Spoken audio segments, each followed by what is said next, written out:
नमस्कार, स्वागत है आप सभी का बी वेल्दी हेल्पलाइन में, जहां आपके सवालों के जवाब देने की हम कोशिश करते हैं। किस तरह के सवाल? इन्वेस्टमेंट से जुड़े हुए सवाल, खासकर म्यूचुअल फंड इन्वेस्टमेंट और उसके अराउंड जो भी चीजें होती है उससे जुड़े हुए सवाल। आज हमारे साथ है, आपके सामने बैठे हुए हैं विरल भट्ट, फाउंडर है मनी मंत्रा, राइट विरल? Yes, right. ओके। इतने दिनों बाद भी अब आप बोल रहे हो कि इनको नाम नहीं याद है मेरी कंपनी का। हम ना याद रखते हैं, लेकिन जब बोलना शुरू करते हैं तो मेरे जहन से निकल जाता है कि मैं सही नाम बता रही हूँ कि नहीं। सही मनी नाम मंत्रा बताया। के फाउंडर हैं ये। और कई दिनों से, कई महीनों से हमारे साथ जुड़े हुए हैं। आप इनको जानते हैं, पहचानते हैं, इनके जवाब सुन चुके हैं। तो जरा गौर से सवालों के जवाब सुनिएगा। हो सकता है कि आपका सवाल हमारी लिस्ट में शामिल ना हो, लेकिन उसके जवाब किसी एक जवाब में छुपे हुए हों। तो जरा गौर से सुनिएगा। और पहला सवाल लेते हैं अब। चलिए यहाँ पर फटाक से अपना रविकांत भारती जी का। हुँ, हुँ। उन्होंने लिखा है विरल कि गवर्नमेंट रूल के अनुसार गवर्नमेंट एम्प्लॉइज स्टॉक में शॉर्ट टर्म के लिए इन्वेस्ट नहीं कर सकते। हुँ, मैम, मेरा हुँ। सवाल ये है कि क्या मैं स्मॉल केस में इन्वेस्ट कर सकता हूँ? कुछ स्मॉल केस में मंथली रीबैलेंस होता है, तो ये इन्वेस्टमेंट है या बिजनेस? अब यहाँ पर बड़ी बहुत साफ-साफ बातें कही नहीं गई हैं हालाँकि विरल। जो रूल है, रूल 16 ऑफ हुँ, सेंट्रल हुँ। सिविल सर्विसेज रूल्स, वो कहता है कि कोई भी गवर्नमेंट सर्वेंट स्पेकुलेशन में नहीं जाएगा किसी भी स्टॉक के शेयर या और किसी भी इन्वेस्टमेंट में, राइट? लेकिन और उसने फ्रीक्वेंटली ट्रेड नहीं करेगा या ऐसी कोई बात, ऐसा शब्द भी इस्तेमाल किया गया है, लेकिन वो फ्रीक्वेंटली की डेफिनेशन नहीं दी गई है, राइट? तो फिर कैसे तय किया जाए कि स्मॉल केस में अमूमन चर्निंग होती है, वहां पर पोर्टफोलियो रीबैलेंस जल्दी जल्दी किया जाता है, तो वो इस दायरे में आएगा या फिर नहीं आएगा? अ, थैंक यू पहले तो स्वाति जी आपने शो पे बुलाया।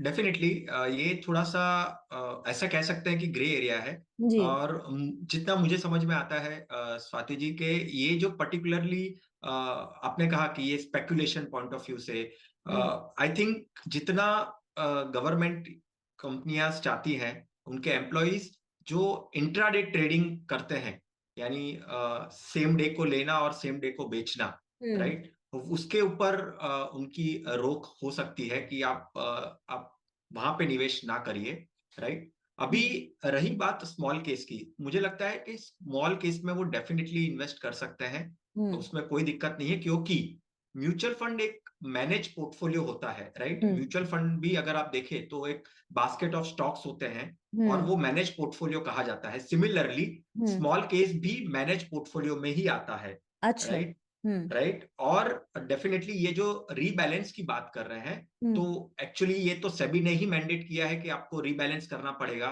क्यों सेबी ने मैंडेट किया है? क्योंकि उसके लिए रीबैलेंसिंग पॉइंट ऑफ व्यू से उनको एक वेटेज जो रहता है, जो अगर आप देखें तो बेंचमार्क वो हाँ, पर्टिकुलर स्मॉल केस का जो उनको मेंटेन करना पड़ता है, उसके बेसिस के ऊपर उनको नॉट नेसेसरी कि वो एवरी मंथ करें। प्रोबेबली वो उनको बताया है कि सिर्फ आपको रीबैलेंस करना है। मे हुँ, बी वो मंथली कर सकते हैं, मे बी वो क्वार्टरली कर सकते हैं, ओके। राइट? हुँ, और वो मैनेज पोर्टफोलियो है तो उसको वो जो उनकी जो डेफिनिशन है, या तो हुँ, वो जो कह रहे हैं कि भई आपको शॉर्ट टर्म में निवेश नहीं करना है, हुँ, राइट? तो हुँ, वो केस में स्मॉल केस वहाँ पे नहीं बैठता है। डेफिनिटली आप म्यूचुअल फंड में स्मॉल केस में आप निवेश कर सकते हो हुँ, और जितनी मेरी समझ है, उनको हुँ, वो इंट्राडे में ना कह रहे हैं कि इंट्राडे में मत करो और आप अगर स्टॉक्स में इन्वेस्टमेंट कर रहे हो तो आपका इन्वेस्टमेंट लॉन्ग टर्म होना चाहिए, ओके, डिलीवरी बेस्ड होना चाहिए, बाय एंड होल्ड वाला होना चाहिए। ओके। तो एक्चुअली मैं पढ़ रही थी इनका जो रूल 1964 अपडेटेड 27 फ़ेब 15 का पीडीएफ फाइल है एक, जहाँ ओके। लिखा हुआ था कि frequent purchase or sale or both of shares, securities or other investment shall be deemed to be speculation within the meaning of this sub rule। एक सब रूल है, वहां पे ये बोला गया है। हुँ, फिर हुँ। मैंने थोड़ा पढ़ने की कोशिश की कि भाई स्पेकुलेशन क्या होता है मार्केट में। तो वहां राइट, पर भी ये होता है कि शॉर्ट टर्म में आप गेन के हिसाब से आप जो ट्रेड करते हो, तो ये एक्चुअली आपने सही कहा ग्रे एरिया है। लेकिन एक सवाल है यहाँ पर, आपने कहा ये मैनेज्ड पोर्टफोलियो होते हैं, लेकिन अनलाइक म्यूचुअल फंड, जहां पर एक फंड मैनेजर पोर्टफोलियो में चेंजेस कर रहा है अपने हिसाब से, यहाँ पे इन्वेस्टर को खुद करना पड़ता है।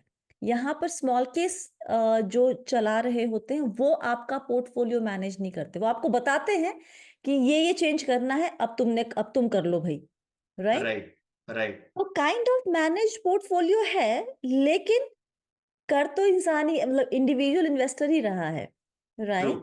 ट्रू, वो बास्केट ऑफ सिक्योरिटीज़ खरीद नहीं रहा है किसी से, वो अपना बना रहा है based on the small case का जो एक स्ट्रक्चर है उसके हिसाब से।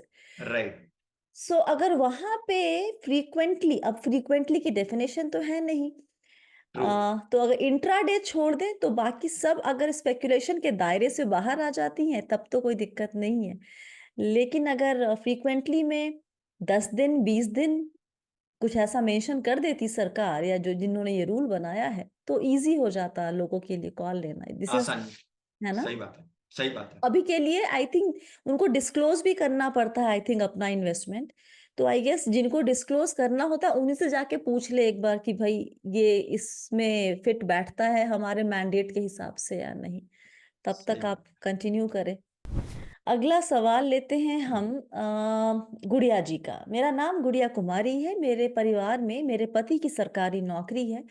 मेरे पति की नौकरी में एनपीएस कटता है। इसके अलावा मेरे पति एसएसवाई सुकन्या समृद्धि योजना में है। 10,000 रुपए एवं पीपीएफ में 5,000 रुपए प्रति माह जमा करते हैं। मैं पिछले 1 वर्ष से बच्चों के जन्मदिन, शादी के सालगिरह जैसे मौकों पर ग्रो ऐप के माध्यम से 3 एसआईपी इन्होंने शुरू की है, जिसका विवरण हुँ, इस हुँ, प्रकार है। इतनी अच्छी हिंदी लिखी है कि बस वैसे ही पढ़ती जा रही हूँ मैं। और उसमें म्यूचुअल फंड के नाम जो हैं एसबीआई स्मॉल कैप है, HDFC index fund, BSE Sensex plan और quant large and mid cap fund. 23 और 24 इन सालों में ही शुरू किया गया, तो बहुत हुँ, पुराना हुँ, निवेश नहीं है। जो रुपए है वो है 2-2 हज़ार रुपए की एसआईपी। अब 2,000 रुपए के 2 और एसआईपी शुरू करना चाहती हूँ। सभी एसआईपी को 10 साल तक चलाना चाहती हूँ। कृपया मेरे पोर्टफोलियो में कुछ सुधार की ज़रूरत हो तो बताएँ एवं 2 और एसआईपी बताएँ जिसमें कि मुझे अधिक रिटर्न और फंड लिक्विडिटी मिले। लिक्विडिटी तो मिल ही जाएगी अगर आप इक्विटी में जा रही हैं तो। तो ये जो और कुछ बताया नहीं है गोल क्या है, लेकिन सभी 10 साल के लिए। तो 10 साल इज़ इक्वल टू इक्विटी ये मानना हमारे लिए चलिए बेसिक काम हो गया। फंड का सिलेक्शन मुझे तो ठीक-ठाक लग रहा है, कुछ ऐसा सही है। फंड का ओवरऑल यानी 2 चीज़ हमेशा हम कहते हैं स्वाति जी हुँ, कि कोई भी निवेशक अपना पोर्टफोलियो बनाता है। एक तो एसेट एलोकेशन और हुँ, डाइवर्सिफिकेशन। डाइवर्सिफिकेशन। उन्होंने एसेट एलोकेशन भी काफ़ी सही से किया है, डेट में भी डाला है, इन्वेस्टमेंट किया है और इक्विटी में भी कर रहे हैं, जी। राइट? तो एसेट एलोकेशन सही है। अभी डाइवर्सिफिकेशन, जो फंड अभी कंटिन्यू कर रहे हैं, अभी चल रहे हैं, वो भी काफ़ी अच्छी तरीके से डाइवर्सिफाइड किया है। हुँ, अलग-अलग कैटेगरीज़ के फंड्स उन्होंने लिए हैं। जी। उनको 2 फंड्स ऐड करने हैं, तो यहाँ पे जो पोर्टफोलियो में 2 मिसिंग कैटेगरी है मेरे हिसाब से, हुँ, उसको डेफिनिटली वो सोच सकते हैं ऐड करना। जी। एक तो वो फ्लेक्सी कैप जो कैटेगरी होती है हुँ, म्यूचुअल फंड में, हुँ, वहाँ पे उनको एक 361 का एक फ्लेक्सी कैप फंड है, अच्छा। वो आप ऐड कर सकते हैं हुँ, अभी के जो मार्केट की कंडीशन है और एसआईपी के पॉइंट ऑफ व्यू से। हुँ, और एक फंड वो या तो वो फ़ोकस फंड ले सकते हैं, फ़ोकस हुँ, कैटेगरी एक होती है, वो ले सकते हैं या तो एक वैल्यू कैटेगरी का एक फंड वो अपने पोर्टफोलियो में शामिल कर सकते हैं, जो हुँ, 2000 की 2 फंड्स उनको लेने हैं। हुँ, ओके। और हाँ जी। उनको एक ये भी एक सजेशन यहाँ पे एक सिर्फ देना चाहूँगा, एक बार आप कैलकुलेशन भी आपके ध्यान में होना चाहिए कि हुँ, मैं 10,000 की एसआईपी कर रही हूँ, तो वो मान के चलिए 10 साल तक उनका गोल है, तो वो कितना कॉर्पस बना पाएँगे? अगर 12% अनुमान से लगाएँ तो 25 लाख का वो कॉर्पस वो ये 10,000 की जी। एसआईपी से वो बना सकते हैं। ओके। आज हमने एक फंड हाउस का नाम सुना आपकी तरफ से 361 फंड हाउस म्यूचुअल फंड जो हमने अभी तक बी वेल्दी पे इसका नाम भी हमने कभी सुना नहीं था। नया राइट। फंड हाउस है। तो नया फंड हाउस और नया उसका एक ऑफरिंग होगा जो बहुत पुराना फ्लेक्सी कैप नहीं होगा। तो एक सवाल जो हमेशा सभी एक्सपर्ट्स इंक्लूडिंग यू आपने भी कभी कहा होगा कि जो एस्टैब्लिश्ड फंड्स हैं, स्कीम्स हैं हम हुँ। उसमें निवेश करें। Why to go with a new fund house जिसकी नई ऑफरिंग है ये फ्लेक्सी कैप कैटेगरी में। देखिए डेफ़िनेटली फंड हाउस नया है। जी। आईएफएल म्यूचुअल फंड जो आया था, आईएफएल म्यूचुअल फंड को 361 ने टेक ओवर कर लिया और अभी जो मैनेज कर रहे हैं, वो 361 मैनेज कर रहे हैं। ओके। हालाँकि फंड हाउस नया है, बट उसके जो CIO जो है, हम्म चीफ इन्वेस्टमेंट जो ऑफिसर है, जो फंड मैनेजमेंट जो टीम है, वो हम्म काफी एक्सपीरियंस फंड मैनेजमेंट टीम है। तो हम्म मुझे लगता है कि देखिए, एक्सपीरियंस फंड मैनेजमेंट टीम होने से जो फंड मैनेज जो करेंगे वो काफी बारीकी से करेंगे, काफी ध्यान रखकर करेंगे, और उन्होंने भी मार्केट के जो डिफरेंट डिफरेंट साइकिल्स जो होते हैं वो हम्म काफी अच्छी तरीके से देखा है। तो ओके डेफिनेटली मेरा ये कहना है कि नए फंड हाउस भी देखने चाहिए, और हम्म क्योंकि कुछ एक नयापन भी मिल सकता है आपको, और मैनेजमेंट जो है वो already experience fund management team है। तो ओके डेफिनेटली ये फंड आपके पोर्टफोलियो में शामिल कर सकते हैं। और जितना भी लिमिटेड उन्होंने फंड मैनेजमेंट किया है, फंड हम्म हाउस नया है, हम्म बट उनका परफॉर्मेंस काफी कंसिस्टेंट और काफी अच्छा रहा है। ओके आपने जिक्र किया उनके सीईओ का अनूप माहेश्वरी नाम है उनका परफेक्ट, राइट परफेक्ट, और right. Just to give a background little bit of background about Anoop ji mister Maheshwari का जो एक्सपीरियंस है टोटल 24 साल का है फिनेंशियल सर्विस सेक्टर में और IFL asset management limited join करने के पहले वो DSP investment managers private limited जिसको पहले DSP black rock investment managers कहते थे वहां पर 11 साल उन्होंने एग्जीक्यूटिव वाइस प्रेसिडेंट के तौर पर और चीफ इन्वेस्टमेंट ऑफिसर के तौर पर काम किया है और उनका एसोसिएशन रहा है HSBC asset management private limited के साथ भी और Merrill Lynch India equities fund के साथ भी तो पुराना काफी पुराने हैं इंडस्ट्री में और काफी एक्सपीरियंस्ड है और शायद इसलिए विरल की तरफ से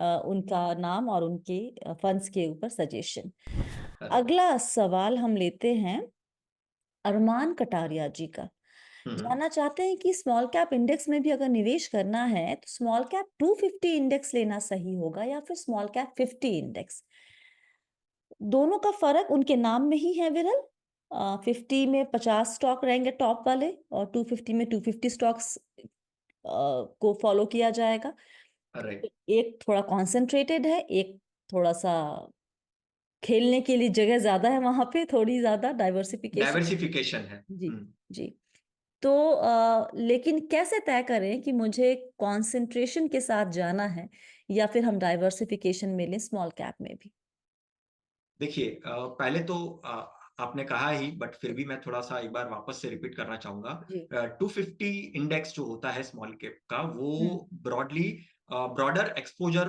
वहां पे मिलता है। डाइवर्सिफाइड 250 कंपनीज, स्मॉल कंपनीज को वो फॉलो करता है। और हम्म जो 50 स्मॉल कैप 50 इंडेक्स जो होता है, वो जी पहली 50 जो कंपनी है, large large small cap companies, right, large small cap companies जो होती है, पहली 50, उसको वो फॉलो करता है। जी अभी दोनों में अगर देखें तो डाइवर्सिफिकेशन डेफिनेटली आपको स्मॉल 250 इंडेक्स में मिलेगा, जी और वॉलेटिलिटी, कम वॉलेटिलिटी आपको स्मॉल कैप 50 इंडेक्स में मिलेगी। हम्म राइट। तो हम्म ये दो अलग अलग बातें हैं।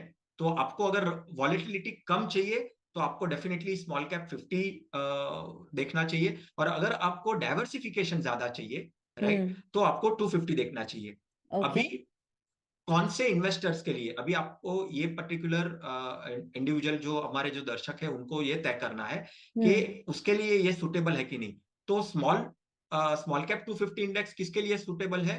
जो अगर लॉन्गर होराइजन रखते हैं और हम्म हायर रिस्क टॉलरेंस रखते हैं, हम्म क्योंकि स्मॉल कैप 50 में वॉलेटिलिटी कम है तो वहां पे हम्म लो रिस्क है, हम्म राइट। और अगर उनकी रिस्क एपेटाइट वो हायर रिस्क एपेटाइट में मानते हैं, तो डेफिनेटली उनको स्मॉल कैप 250 इंडेक्स को चूज करना चाहिए। और अगर उनको ज्यादा वॉलेटिलिटी नहीं चाहिए और वो ग्रोथ और स्टेबिलिटी में मानते हैं, जी राइट, जी हालांकि स्मॉल कैप में इन्वेस्ट कर रहे हैं बट ग्रोथ और ज्यादा स्टेबिलिटी में मानते हैं, तो उनको स्मॉल कैप 50 इंडेक्स में निवेश करना चाहिए।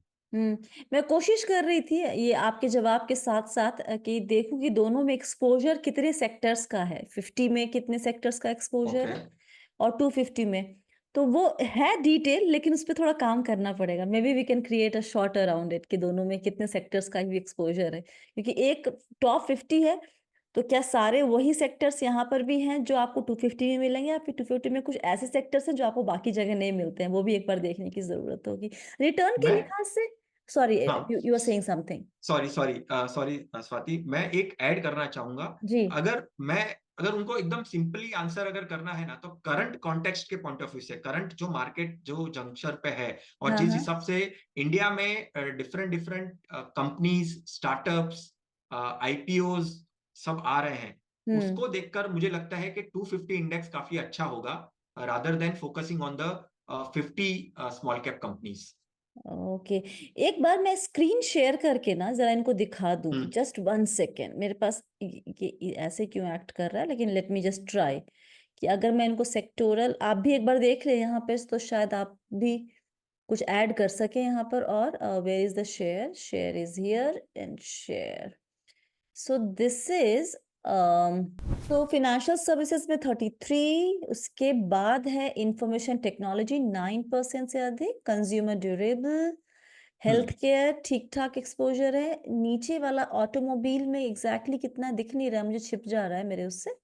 7-8%। 8% है, ऑल राइट। हम्म। सो टोटल अगर देखें तो 1, 2, 3, 4, 5, 6, 7, 8, 9, 10, 11, 12, 13, 14, 15, ऑलमोस्ट 18-19 सेक्टर्स का एक्सपोजर यहाँ पे दिख रहा है हमें।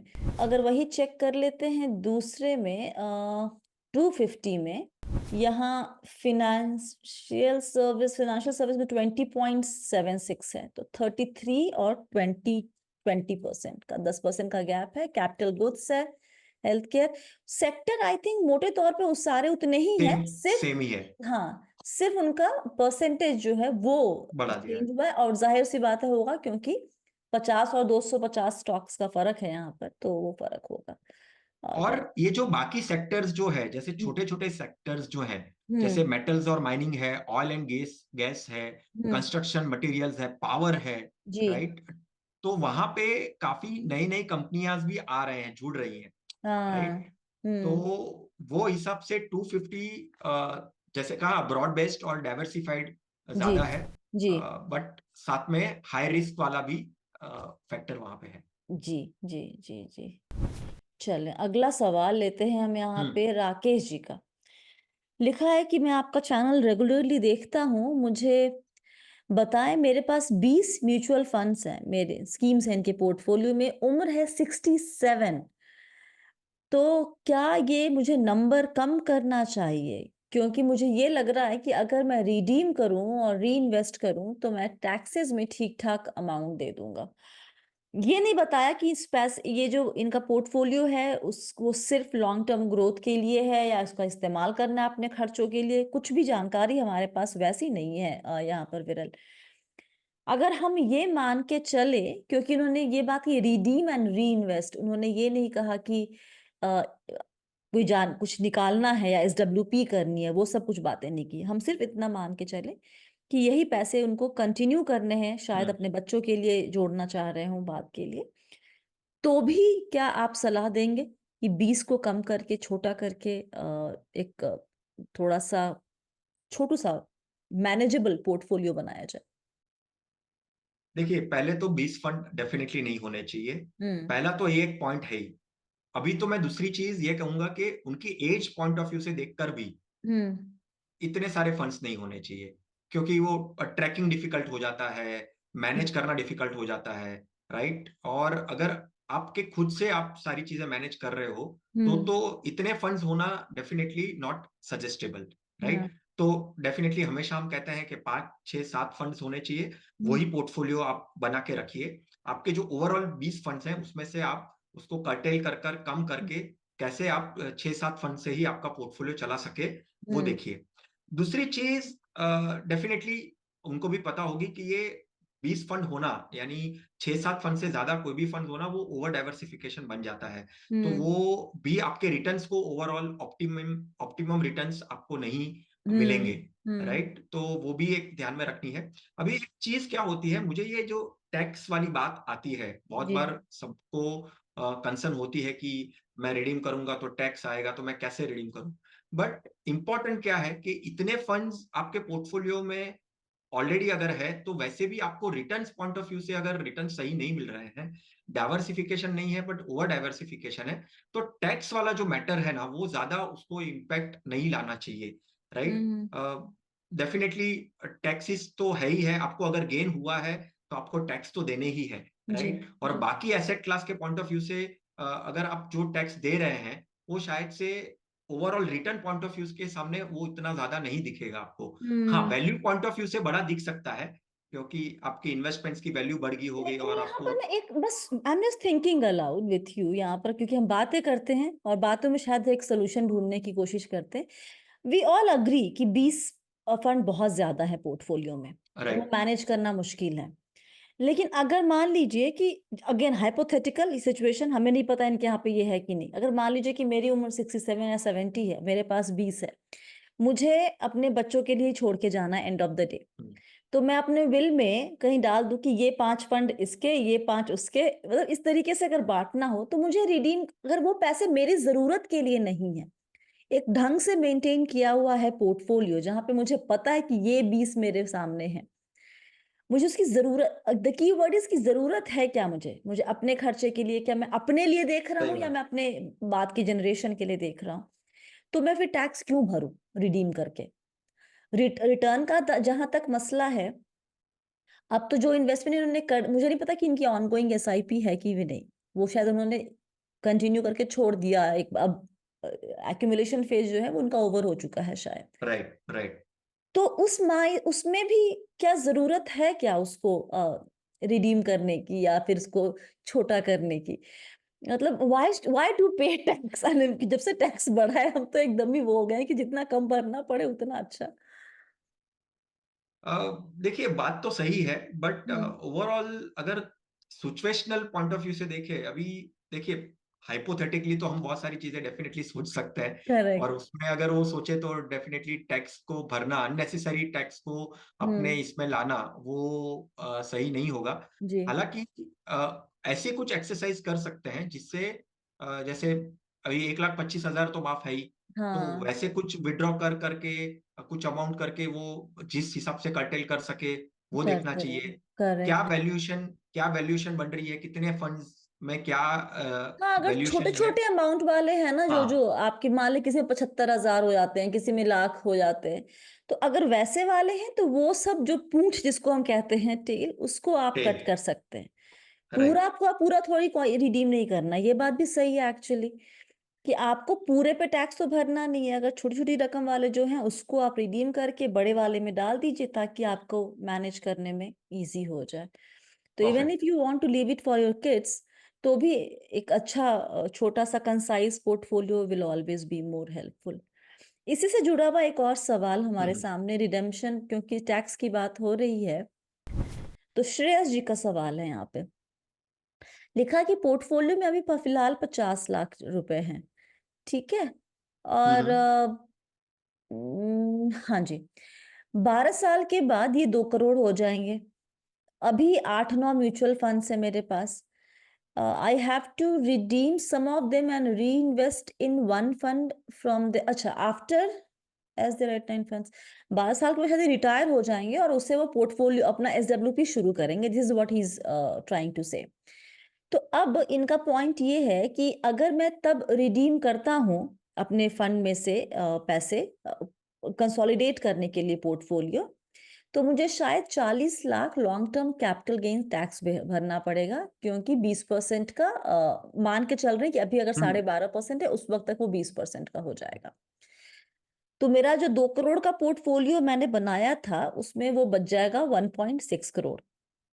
तो इससे बेहतर ये ना हो कि मैं सिर्फ एक फ्लेक्सी कैप में और एक मल्टी कैप में निवेश करना शुरू करूं, ताकि बाद में मुझे पोर्टफोलियो हम्म। कंसोलिडेट करते वक्त कोई कहीं पर कुछ देना ना पड़े टैक्स के तौर पे।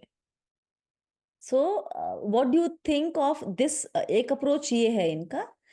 दूसरा अप्रोच है सेकंड ऑप्शन, कि एसडब्ल्यूपी जो भी अंडर परफॉर्म कर रहा है फंड उससे करे, तो उससे रिडेम्पशन जो होगा उसी फंड से होगा और बाकी जो है वो कंटिन्यू करते रहेंगे अपना जैसे है वैसे ही। तो दो अप्रोच लेके चल रहे हैं कि मैं शुरुआत ही दो फंड से करूं, एक फ्लेक्सी कैप से और एक मल्टी कैप से, या फिर मैं जितना है 8-9 कंटिन्यू करूं और रिडेम्पशन के टाइम पे, एसडब्ल्यूपी के टाइम पे मैं अंडर परफॉर्मर जो फंड्स हैं उसमें से करूं। देखिए, पहले तो उनका जो सेकंड वाला जो सॉल्यूशन है वो काफी बेटर है, हम्म। रादर देन दो फंड्स में निवेश करना सिर्फ, क्योंकि बहुत ही अच्छा। कॉन्सेंट्रेटेड पोर्टफोलियो बना के रह जाएंगे। हम्म। और डेफिनेटली मार्केट के मूवमेंट्स, मार्केट के उतार चढ़ाव और वो सब चीज में आपके पास एटलीस्ट, हमेशा हम कहते हैं कि भाई 6-7 फंड तो होने ही चाहिए, क्योंकि डाइवर्सिफाइड पॉइंट ऑफ व्यू से, या। राइट। तो फ्लेक्सी कैप और मल्टी कैप वैसे डेफिनेटली कैटेगरी आपके पोर्टफोलियो में होनी चाहिए, बट सिर्फ यही दो होनी चाहिए, वो जी। थोड़ा सा रिस्क वाला बात हो जाएगा इन टर्म्स हाँ। Of diversification point of view. अभी दूसरी बात मुझे यहाँ पे थोड़ी सी ये समझनी है स्वाति, कि ये हम्म। उन्होंने कहा कि 2 करोड़ मेरा पोर्टफोलियो हो जाएगा, और वो 2 करोड़ पे वो स्ट्रेट अवे 20% का परसेंट। वो बोल रहे हैं कि टैक्स लगा देंगे तो 40 लाख का ये हो जाएगा। वो होगा बट नहीं उतना। वो होगा नहीं उतना। I know. क्योंकि उसमें सिर्फ गेन्स पे टैक्स लगेगा, पहली राइट, बात तो आपने शायद राइट। उसको उन्होंने सही से कैलकुलेट शायद किया ना, मैंने भी किया नहीं, लेकिन मैं भी जस्ट सोच रही हूँ कि शायद उतना उस पे होगा नहीं, उतना टैक्स जितना वो कह रहे हैं उतना उतना नहीं होगा नहीं। बनेगा। या। राइट। लेकिन ये अच्छा अप्रोच है कि ओवर डाइवर्सिफाई ना करके, अगर आपने अपने रिटायरमेंट के लिए एक पोर्टफोलियो बनाया हुआ है और आपका ये भी प्लान है कि रिटायरमेंट के बाद आप इक्विटी में ही बने रहेंगे, इवन एसडब्ल्यूपी के लिए भी, तब आप डेट में या फिर वो थ्री बकेट स्ट्रैटेजी लोग कहते हैं, अगर वो फॉलो नहीं कर रहे हैं तो फिर आप अभी से ही उसके हिसाब से ही हम्म। 2-3 अच्छे फंड में अपना रिटायरमेंट कॉर्पस वहां पे जोड़ना शुरू कर दे, ताकि बाद में बहुत चर्निंग की जरूरत ना पड़े।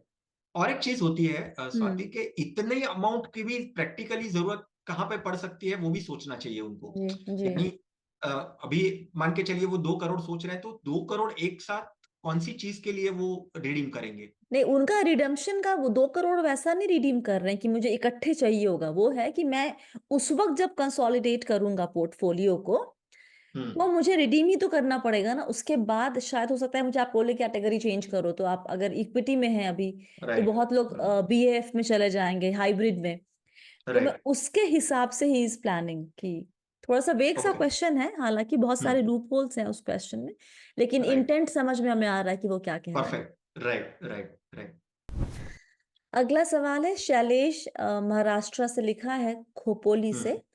हम्म। मुझे 15 साल में 2 करोड़, यही है ना सवाल इनका, हाँ जी, 15 साल में 2 करोड़ का कॉर्पस चाहिए। पिछले 1 साल से मेरी कुछ फंड्स में एसआईपी चल रही है। Quant small cap, Parag Parikh flexi cap, मेरे ऐसे tax saver, SBI contra, Edelweiss mid cap 150 momentum 50 index fund और मोतीलाल ओसवाल नैस्डैक 100 ईटीएफ, सभी में 5-5 हजार की। हम्म। आ, कैसा पोर्टफोलियो है, जरा क्विकली बता दे एक बार। पोर्टफोलियो काफी सही है, काफी अच्छी तरीके से डाइवर्सिफाइड है। हम्म। डिफरेंट कैटेगरीज को उन्होंने ऐड किया हुआ है, पोर्टफोलियो जी। काफी सही है। ऑलराइट, तो कोई बदलाव करने की जरूरत तो नहीं है अभी यहाँ पे? नहीं, कॉर्पस पूरा हो जाएगा इनका? नहीं, कॉर्पस पूरा नहीं होगा। हाँ। आई थिंक 12% अनुमान भी लगा जाए तो कम से कम वो 1.5 करोड़ हासिल कर पाएंगे। हाँ। वो 2 करोड़ का टारगेट के लिए उनको एडिशनल स्टेप अप करना पड़ेगा, एटलीस्ट 10,000 से।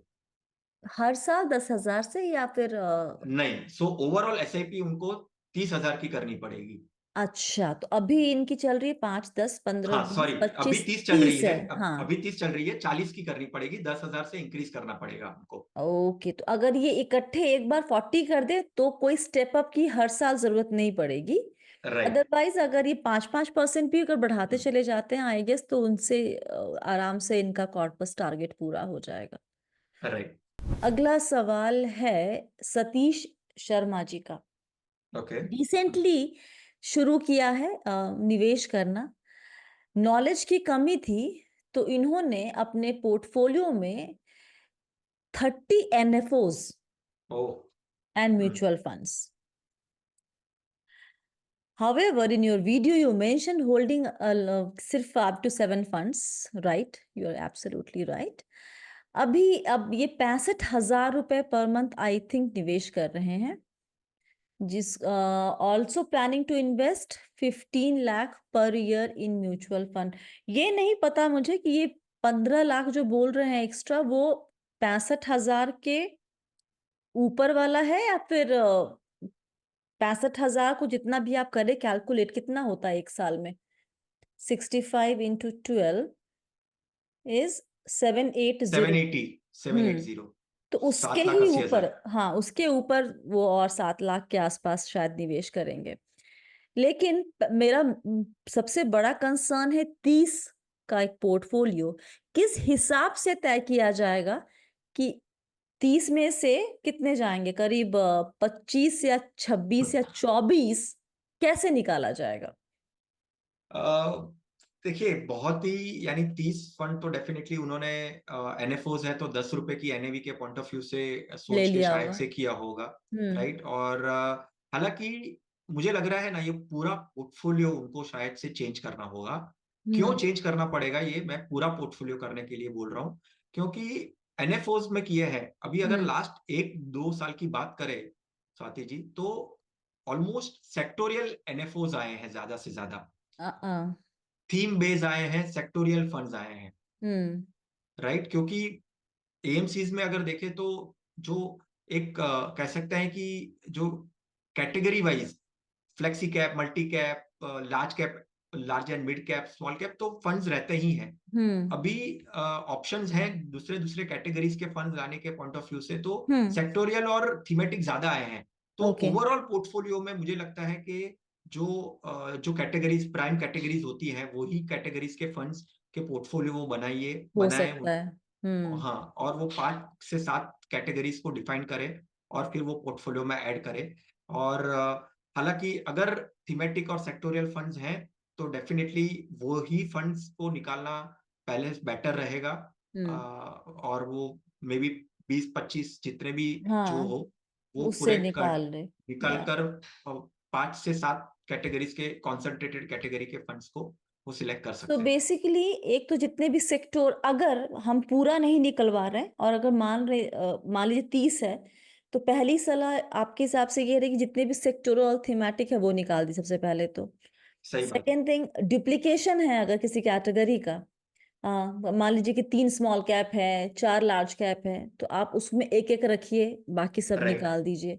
राइट। अगर फंड हाउस लेवल पे डुप्लीकेशन है तो आप वो भी चेक कर सकते हैं, वहां से भी निकालिए। एक फंड हाउस का एक फंड रखेंगे तो बेहतर, मतलब जो ऑप्शन है आपके सामने इतने सारे। राइट। ऑलराइट। तो ये 3 तरीके से जितना पहले कम होता है बता देख लीजिए कितना कम हो रहा है, और उसके बाद अगर फिर भी लग रहा है कि अभी भी 10-12 बचे हुए हैं तो हम्म। वापस से लिख के भेजिएगा। तो शायद हमारे लिए आसान होगा देख के बताना कि इसमें से इसको और छोटा कैसे कर सकते हैं। एक तरीका ये भी है कि जिसमें मान लीजिए कि किसी में 500 रुपए की होगी, किसी में 1000 की होगी, तो ये 5-500 वाले निकाल दीजिए आप, छोटी रकम के निकाल दीजिए, बड़ी रकम वाले कंटिन्यू करें। तो सही बहुत बात सारे है। फैक्टर्स आप फ़िल्टर इस्तेमाल करके इस छँटनी कर सकते हैं, और अगर कुछ समझ में ना आए तो सारा निकालिए and then make a portfolio जिसके अंदर विरल बताएँ कौन-कौन सी कैटेगरी 5 होनी चाहिए। फ्लेक्सी कैप कैटेगरी होनी चाहिए, जी, large and mid cap category होनी चाहिए, जी।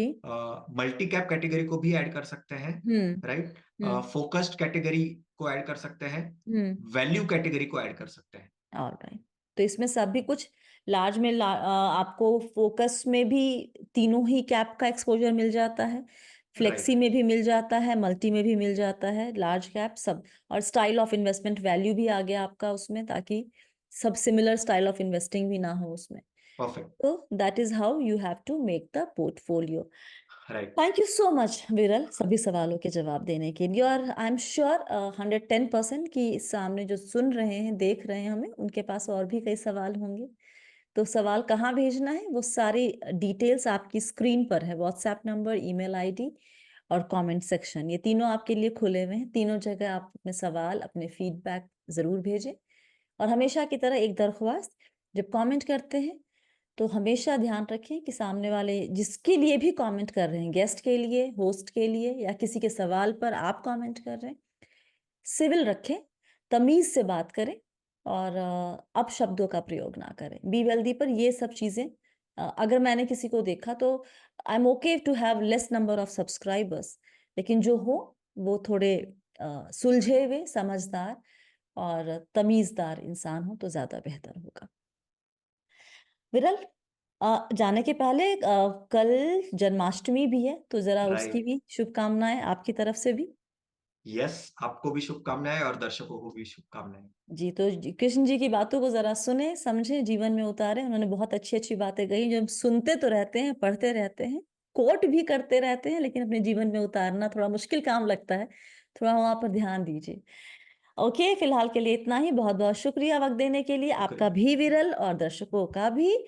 याद रखिए आप हैं हमारे यानी स्वाति के साथ और हम सब हैं बहुत ही सावधानी और समझदारी के साथ अमीर बनने के सफ़र पर।